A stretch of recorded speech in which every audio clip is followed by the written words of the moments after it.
माझ्या शाळेचे नाव श्री नवलबाई फुलचंद शाह कोठारे हायस्कूल। माझ्या प्रोजेक्टचे नाव आहे ऊर्जा स्वयंपूर्ण खेडे।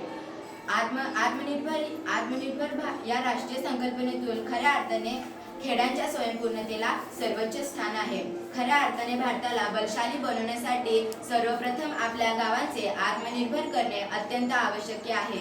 ऊर्जा स्वयंपूर्णतेचे 3 आधारस्तंभ आहेत। 1. घरोघरी सौर ऊर्जा।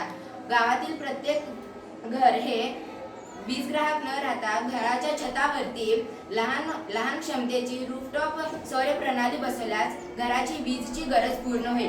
2. सार्वजनिक सुविधावर पथदिवे व सौर ऊर्जा। गावातील सार्वजनिक जागांचा वापर ऊर्जा निर्मिती केल्यास ग्रामपंचायतीवरील आर्थिक ताणही कमी होईल। 3. पवन पूरक सहकार्य ऊर्जा।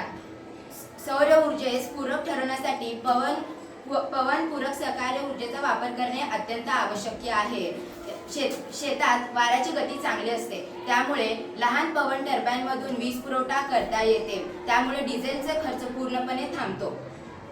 कारखान्यातून निघणाऱ्या विषारी वायूंमुळे पर्यावरण दूषित होते। हे टाळण्यासाठी आम्ही कारखान्यातील चिमणीमध्ये कार्बन फिल्टर बसवले आहे। त्यामुळे कारखान्यातून निघणाऱ्या विषारी वायूंवर आपण नियंत्रण ठेवू शकतो। अशा प्रकारे आम्ही ऊर्जा स्वयंपूर्ण खेडे हा मॉडेल तयार केलेला आहे। धन्यवाद।